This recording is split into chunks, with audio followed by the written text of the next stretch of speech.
Hello Team Authentic all over the world! In this episode, ipaparamdam na namin sa inyo ang vibe dito sa Kota Kinabalu. Sisimulan natin yan sa pagbisita sa isang Filipino market. And also, pupunta rin tayo ng Masjid Bandaraya. At tatapusin natin ang araw, hopefully, sa isang napakagandang sunset dito sa Tanjung Aru Beach. Sa mga hindi pa po nakasubscribe dyan, please do subscribe. Kung magbubuk po kayo, Bayaklok, ito po yung ating promo code. At kung gusto nyo naman po magkaroon ng instant discount sa Agoda, nasa ibaba po ang ating affiliate link. Ano pang gagawin? Tara na, go with me, Mel. I just want us to go.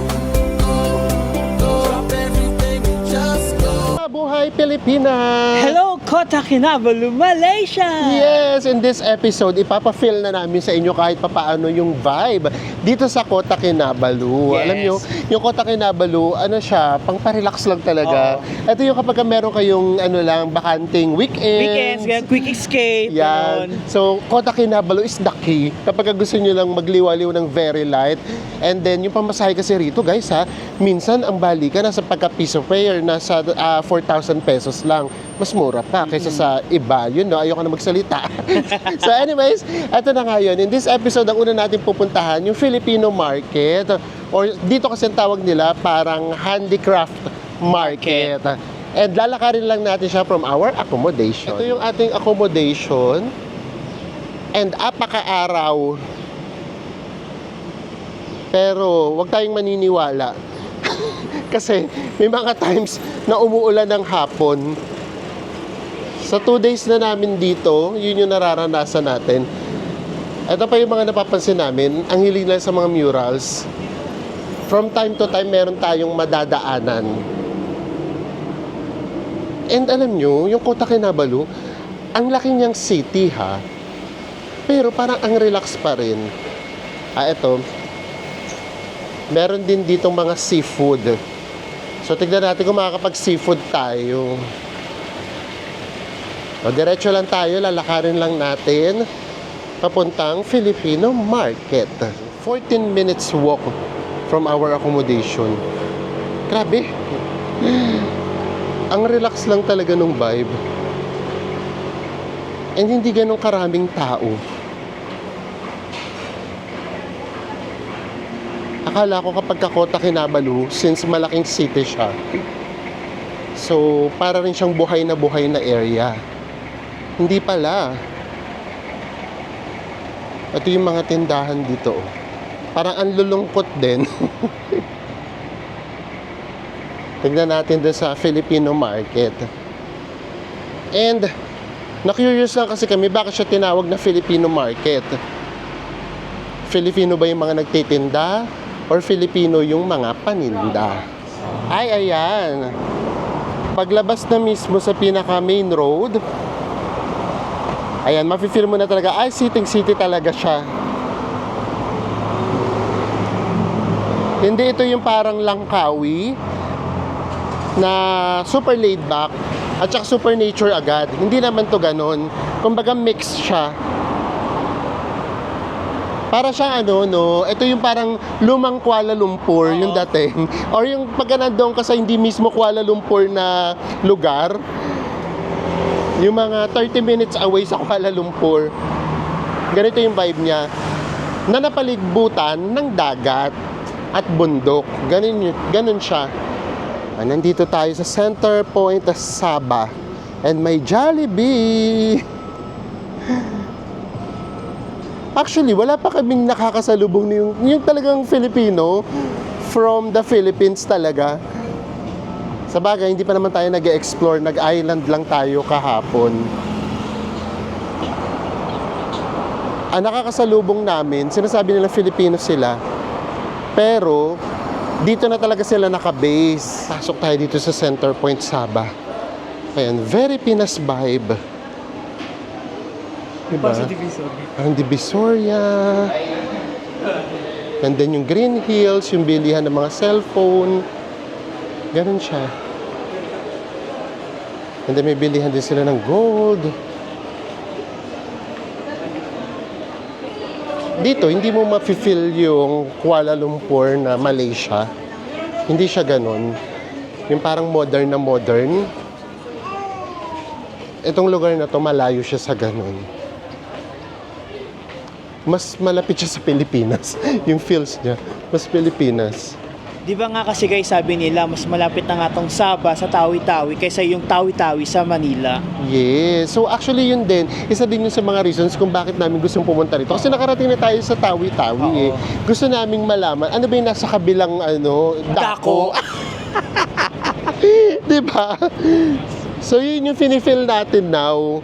Ito na nga, bago tayo makatawid, meron kaming nakausap na mga kapwa Filipino natin. Pero hindi kasi namin mapakita. Actually, kapag nafe-feel namin mga Filipino yung makakasalubong natin, hindi namin binablog. Oo. Kasi baka mamaya meron kaming mahagip ng camera tapos nag-backdoor lang sila. Oo. Hindi sila rito legal. Kasi di ba nga, uso nga dito yung backdoor. Before, yung Before, pagkakalam akalam natin. Pero itong nakausap namin si Kuya, ang tagal, siguro mga 10 minutes kami mga magkausap.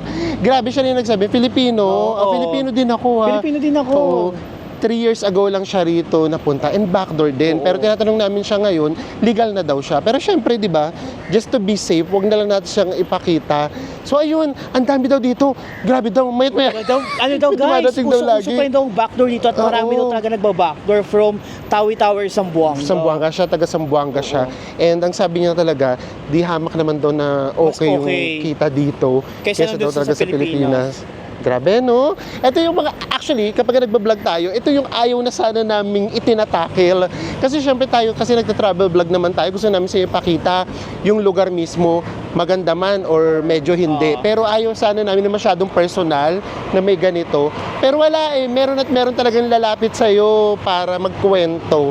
So wala lang, yun lang. So, yeah, wala na akong gustong sabihin. Baka maging political na naman tayo. Pero yun pa din, ang ibilang namin sabihin kung ano yung kalakaran before ng mga kababayan natin na sinusugal yung buhay doon sa backdoor. Until now, it's 2025. Ganun pa rin pala. Yun pa din pala. And nandito na tayo sa Filipino market. Actually, wala siyang pangalan. Magtatanong lang talaga kayo. Puro tahian dito sa labas. Oh. Tingin tayo kung bakit siya tinawag na Filipino market. Ito souvenirs agad. Magkano to? 25. Tatlong piraso. Ref magnet yan. Yes. Tatluhan, 346. Pero meron din namang animan. Same, 25 din. 346. Ito solo. Ito mga solo. Magkano to? In pesos, nakaagad tayo guys ha. Ito 220. 220. Yung maliit. Ang ganitong maliit. Parang medyo mahal mo. Ay, 166. Yeah, you have discount. O, pero meron naman daw discount. Very wrong ako. Naintindihan nga pala nila yung salitang maharlika. Datko na lang. Oo, sorry. Yung dat ko, ibig sabihin, ano ha? Same. Yun na yung maharlika. Tara. Pati mga... malitali na siya. Very divisoria nga yung dating. Meron din silang mga jewelry. Ano yan? 85. Parang Jade 85. JJ dan. Accessories. 1,177 pesos. Actually, ganito rin naman yung sa atin. Parang ano na lang yung nilagyan lang ng ayun, Borneo or Saba. Yan yung mga bags niya. So, tingnan natin dito. Hello po. Ito, tingnan natin yung wallet. Magkano ito? 38. 38, apat na piraso. May discount pa daw po. 526. Maraming salamat po. Tara, lakad na tayo. So, nakakaintindi sa ng Tagalog. Halo-halo. Halo-halo. Sige Thank you po, po. maraming salamat po. Halo pala sila. Meron din daw mga Pinoy na nandito. Hindi yung iba Malaysian na talaga. Ano na pala siya? More on souvenir items talaga. Good for pasalubong. Pero ayun na nga, as compared natin sa Kuala Lumpur, mas datwa dito. Ito 890. Pwede daw 5 ringgit if ever. 123. 5 ringgit. Kung 5 ringgit siya, nag-ano naman sila discount? 69. Isa. Ito din, oh. Ay, yung bag. Ito yung bag, 95. Maganda naman sana yung bag. 1,315. Hello po. So, tara.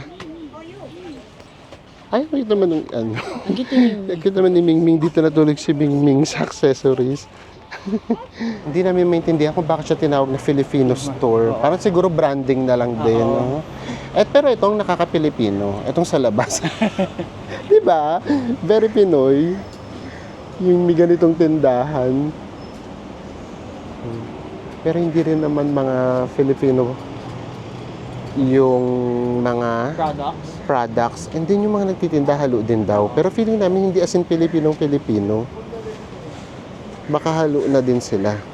May lahi, parang ganun. So ayan, akala kasi namin pagka inikot natin siya as in yung meron, ay may ganito dito! May ganyan! Ay, pero din ganito. Wala kang bakas na makikita na Filipino brands. Wala talaga. And then, inisip kasi namin, ay, baka ano, since malapit sa Tawi-Tawi, baka meron doong, mafe-feel natin parang Tawi-Tawi. Wala siyang ganon. So, at least alam natin. Ang inaano naman natin, ang vlog naman natin ngayon, paparamdam sa inyo yung vibe. So, kanina papanood nyo, it is what it is. Pero meron kami dito nakita na medyo malapit sa Tawi-Tawi. Ay, oo. Kanina pa namin gustong puntahan, tara, punta tayo. Siguro ito kainan to, kaya lang kasi maaga pa.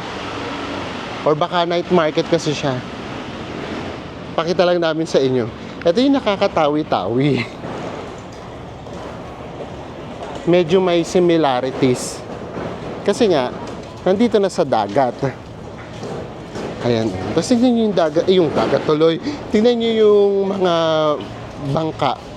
As in yung lumang mga bangka talaga. Ay, ito ano siya, wet market. Ito wet market. Oo. Pero wala pa. Sarado pa. Ayan, oh. Ito ang nakakatawi-tawi. Ay, pero ano, palakpakan tayo. Umamin kayo. Hindi makalat, no? Oh. Ayan, oh. Ito yung nakakatawi-tawi. Yung ganitong tanawin. Tapos yun nga, yung mga bangka, barko, or lancha. Yung mga luma talaga. Ayun lang yung nakakahawig sa kanya.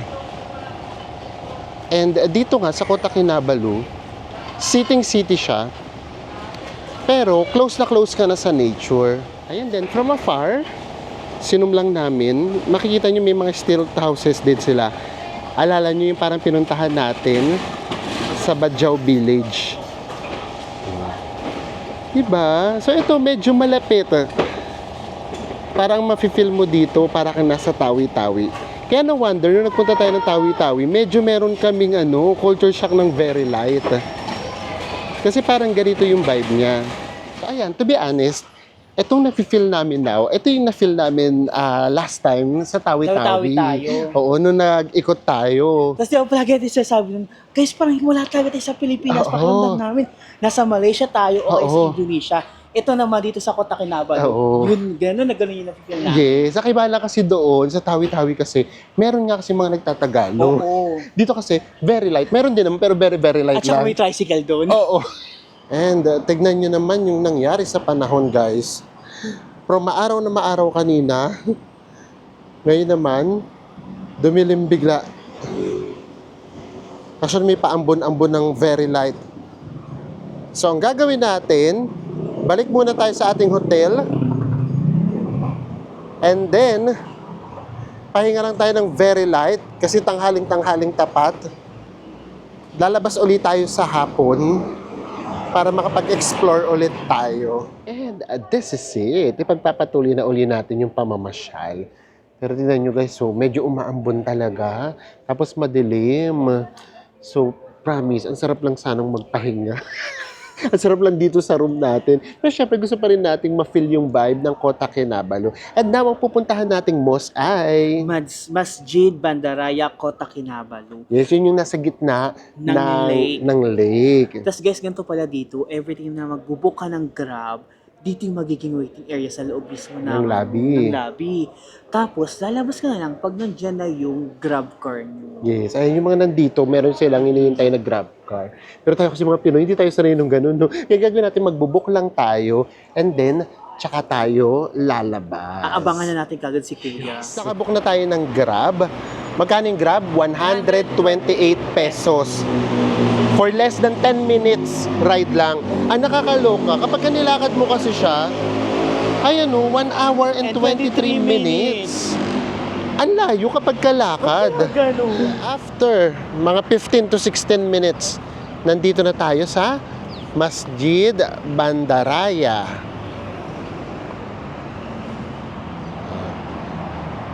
And nasa gitna talaga siya ng man-made lake.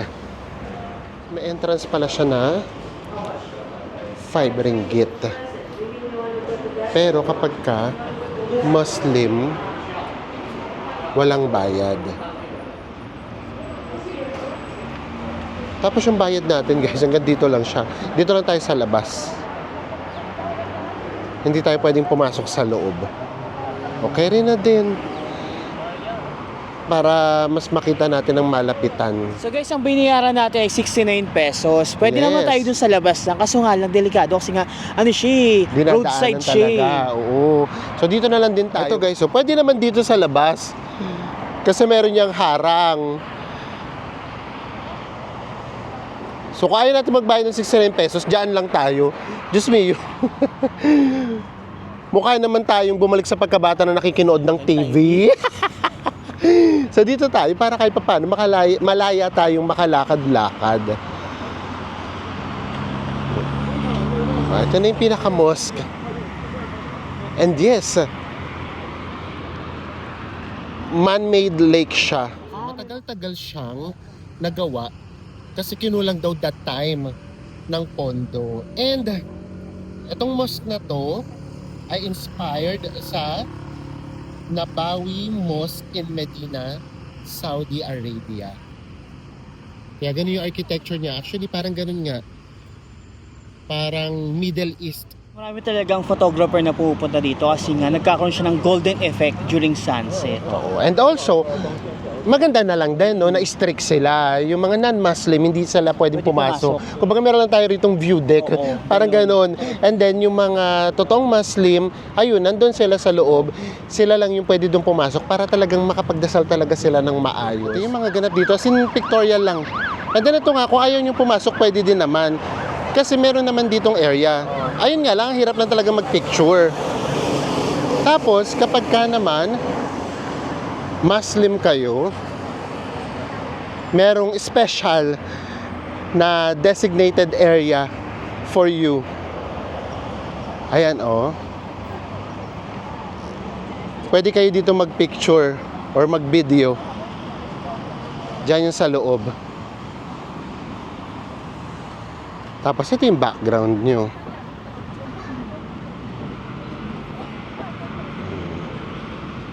Ayan. In all fairness naman, maganda naman yung mosque kahit dito lang sa labas.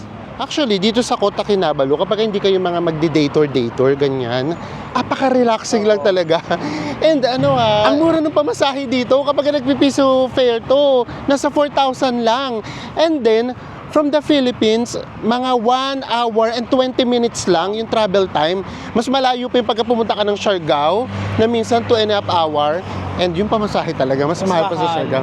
So ito yung pagka meron ka lang weekends na libre, escape, ganon. quick escape, caring-carry na dito. Kasi ito pagbaba mo kaagad dito sa Kota Kinabalu, nature agad. Tsaka mga ganaps ka agad. Yes, oo. Ito. Meron din ditong photo spot. Actually, dito pa lang oh. Nagre-reflect na siya. Maganda rin yung reflection niya. And then dito nga, mas buo nyo siyang makukunan. Ayan, so ito lang yung ganap dito. As in talagang pictorial, and then video-video ng kaunti. And then yun nga, yung ginagawa kasi talaga dito, hinihintay yung sunset. Eh, since tayo, hindi naman tayo dito magsa-sunset, go na kaagad tayo. And then guys, itong ginagawa natin ha, for example nga lang, limited lang yung time nyo. Ito yung pwede ninyong gawin na half day tour, lalo na kapag bandang hapon na. And then, sunset, ayan. Tapos dun sa sunset kasi na pupuntahan nating spot, pwede rin kayo dun mag-food trip just in case. After kulang-kulang 20 minutes, nandito na tayo sa sinasabi namin na magandang sunset spot. But it's raining! Nandito tayo sa Tanjung Aru Beach. And then, dito pa lang, pwede na kayong mag-food trip. Pero hindi tayo rito magpo-food trip, guys. Pero kaming nabasa na pwede tayo mag-food trip. Isi-separate vlog natin yon. Kaya lang umuulan. Ayan, oh. Diba? Why not? Habang nasa beach, kumakain.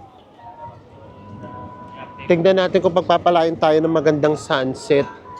And apakalapit na nito sa airport. Pero tingnan muna natin yung beach kasi gusto na namin kaagad mapintahan.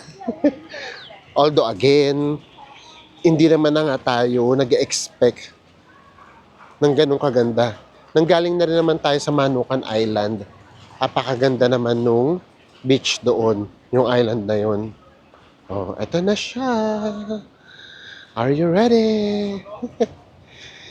Sayang, oh, ang ganda nung ano doon, oh, nung araw doon, oh. Sana mag-sunset pa rin. I mean, mag-iba yung kulay pa rin.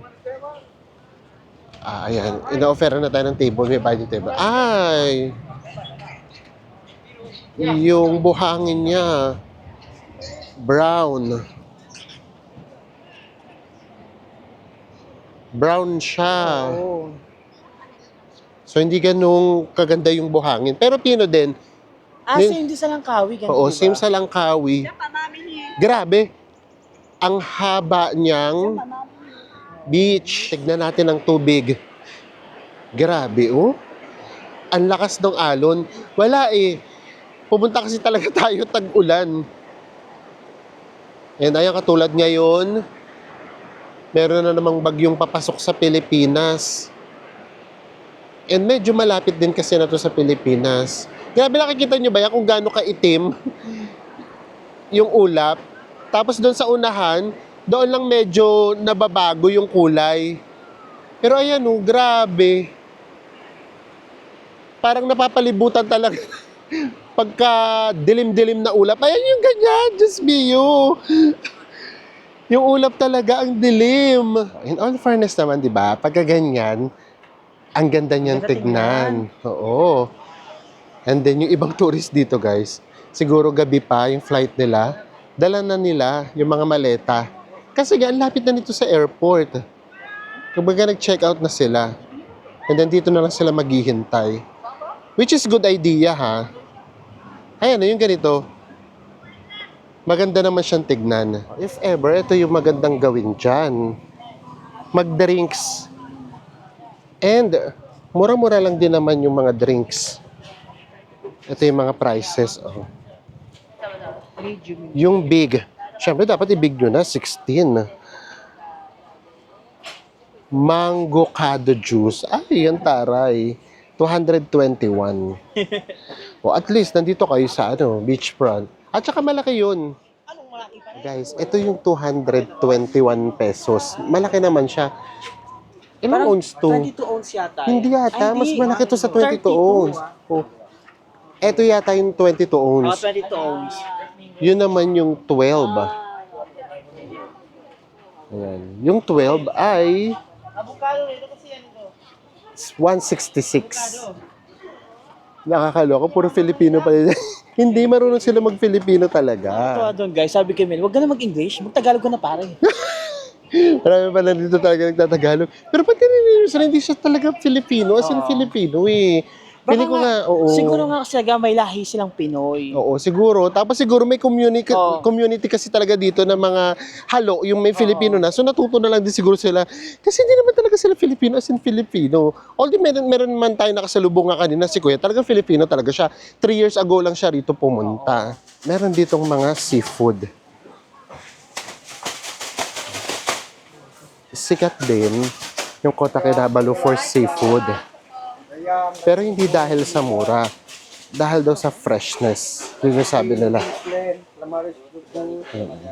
Yung mga barbecue din. Thank you. Ito pa. So, before sunset or after sunset, pwede din kayong mag-food trip. Thank you. Thank you po. O, di ba? Nagtatagalog sila. Ito pa, oh. Ang daming paninda. At marami din Pilipino. Ang dami rin Pinoy. Hindi na namin ma-differentiate kung totoong Pinoy o hindi. Colors. Ito pa. Another, mga shake-shake din. Ito, oh. Same-same lang din yung mga price niya. Oh, same-same lang din yung mga price. Thank you. Maraming salamat po. Tagalog po. Kayo po. Tagalog din po. Taga dito kayo. Pero marunong po kayo mag-Tagalog. Konti lang. Sige po. Sa Pilipinas. Sige po. Kayo po. Philippines talaga. Thank you po. Bye-bye. No, di ba? Katulad nun, yung pinakamay-ari nung store, ano siya, hindi siya talaga Pilipino, pero marunong siyang mag-Tagalog. And then, yung empleyado niya naman, Filipina talaga. So, kaya ganun siguro. Para naman ngayon, pakiramdam ko naman, itong part na to ng Malaysia, parang, nga, feeling ko nga karugtong nga siguro to ng Pakiramdam ko siguro half sila dito. Siyempre, kung babalikan nga natin yung history, di ba nga, meron nga ditong dispute na parang sa Pilipinas nga daw tong Sabah. So now ngayon, we understand. Kasi talagang talaga, parang nandito tayo sa Malaysia, pero parang na-film pa rin yung Pinoy. Touch pa rin ng Philippines. Oo. Tapos, nung nandun naman kami sa Tawi-Tawi, nasa Pilipinas kami, pero hindi naman namin ma-feel na Philippines siya, para naman siyang Malaysia or Indonesia. So, ayun yun yung mga kasagutan sa kaguluhang naiisip namin. Ito naman, meron ditong mga juices. Ito mas mura. Yung pinakamalaki, ito, magkano to, Bes? In pesos? 83 pesos. 83 pesos, pero malaki na siya. Ito yung mga pagpipilian nyo. May blue lemonade. At syempre, masarap. Ito, kalamansi. And then, meron ding Milo. May kape. Ito, kumbaga tawag sa atin sa malamigan. Sa malamig. Guys, meron dito parang mga barbecuehan. Hindi parang barbecuehan talaga. Ayan. And then, ito yung mga prices. Kaya rin naman ito, yung chicken, 16. 16 pesos per stick. And then, Yung beef, 20. Tapos meron pa yan, merong kambing. Kung kumakain kayo. And then, ito yung kinain natin sa yung kay Lupis. Yung kinain natin sa Brunei. Oo. Ayan, nagtanong tayo kung pwedeng umupo. Pwede daw, pwede. Ayan, katulad yan, hindi natin sure tuloy kung Filipino sila or hindi. Tagalog po. Kayo po? Hindi. Pero nakakaintindi po Tagalog. Pinega po ate? Ano? Dito po talaga. Pero Yung mga family ko na sa ibang bansa, kapag may communication ganun, Tagalog. Tagalog po, wow. O, tingnan mo, katulad yung taga rito talaga sila. At hindi siya Hindi siya Pilipina. Oo. Diba?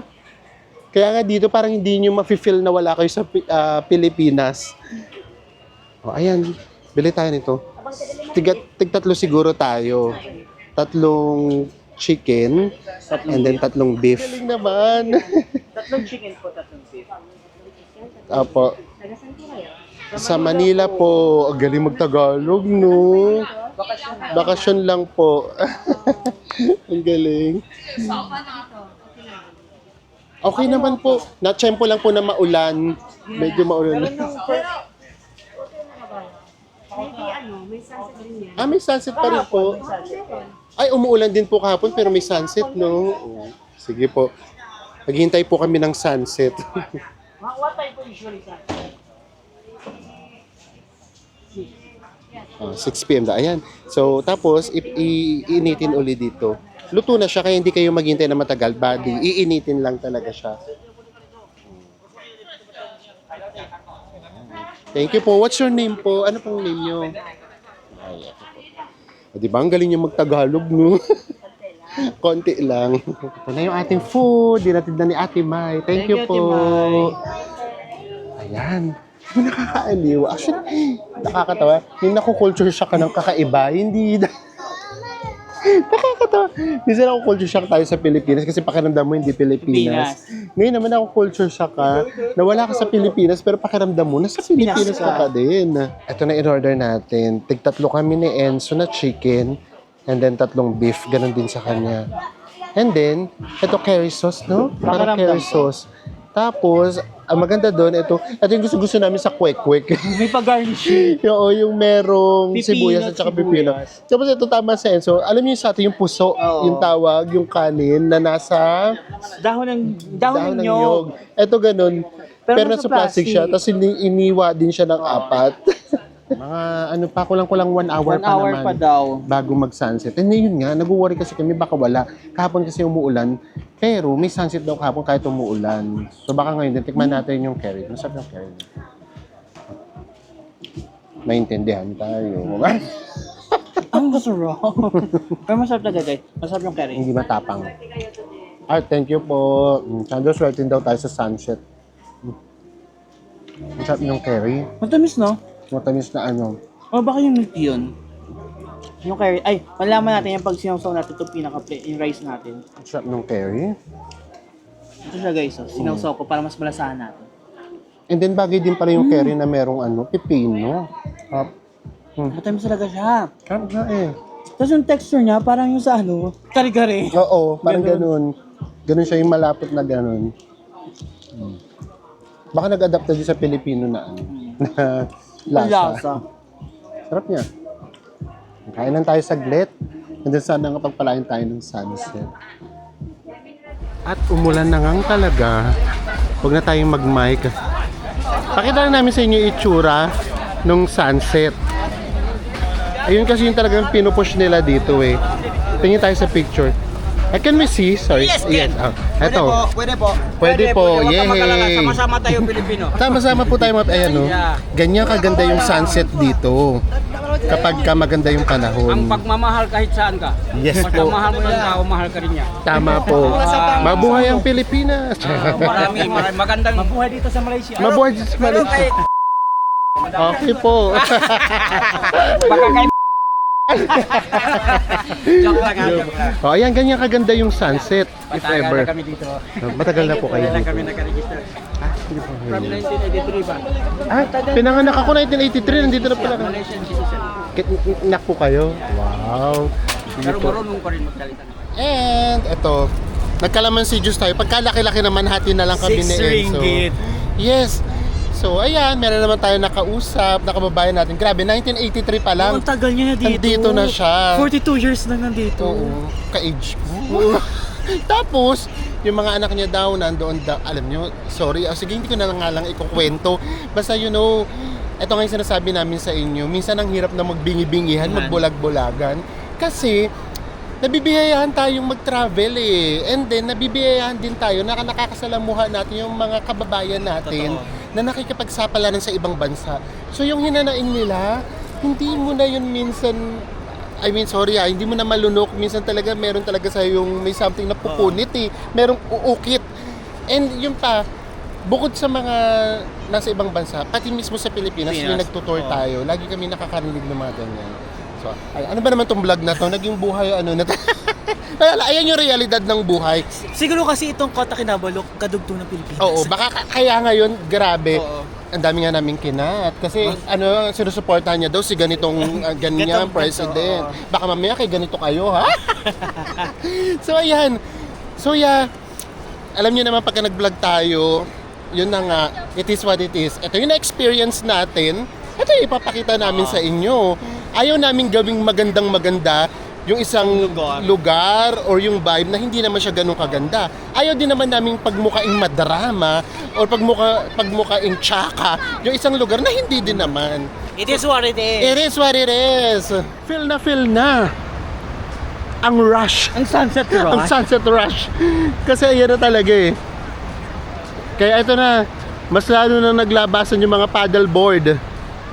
Ayan yung mga pictures na pinakita namin sa inyo kanina, nakasakay sila dyan. Nagre-ready na sila guys kasi maya-maya bababa na yung araw. Yes. Kikis na siya sa dagat.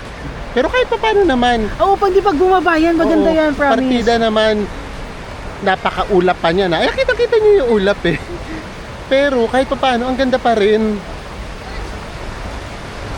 Oh. Pero wala masyadong naliligo, no? As in pictorial lang talaga. Pero ang napansin ko dito, walang caution na no na merong, crocs. hindi na nilagay para hindi masyoko. Charot. Ayan na, naglabasan na yung mga paddleboard. And then, ang daming mag-aabil. Oh. Kasi ito nga yung pinaka-popular eh. Ayun, lalo na yung mga Korean, siyang Ayun, mga talaga, Chinese. Ay, oh, grabe yan Oo. sila, no? Kung ano yung popular, yung talaga yung Yan gagawin talaga, nila. wala sa papalampasin. Ayan oh. Kaya grabe, kapag ka mga Koreans tsaka Chinese ang naging turista, for Panalo sure. ang turismo. Oo. Tapos kung ano pa yan, di ba? Mag-travel grupo or family talaga. Ayan. Ito yung vibe dyan. Oh. Ito. Briefing muna sila. Briefing muna. And then yun nga. Ang dami talagang Filipino. Yung iba ritong Filipino. Hindi pa daw nakakapunta ng Pilipinas. Oo. As in, taga-Basilan daw sila. Dito na sila pinanganak. Marunong sila mag-Tagalog kasi yung Yes. family, yung sa bahay nila, gumagamit pa rin yung Tagalog. Tagalog pa din. O ayan, nandito ang kaganapan. Naglalabasan na sila. Susugurin na nila ang sunset. Eto na, sugod na daw. Oh. Oh. Sugod. Susugurin na nila ang sunset. Ang cute nila Ang saya tingnan. nila, eh, no? Tapos meron pa silang resident photographer. Oo. Ang saya. Oh. Ay, grabe. Paganda na paganda yung sunset. Biglang lumakas yung ulan. Ayan, nagtatakbuhan na. Sayang. O, pero iba laban pa rin, no? Mga nakapayong. Ang ganda pa rin kasi. Oh, di ba kasi merong sunset na kapag maulan, hindi ganyan. Pero ito kasi kahit maulan siya, ang ganda pa din. Kaya lang yun nga, lumakas na yung ulan. Grabe yung ganda niya kung sinupi. Oh.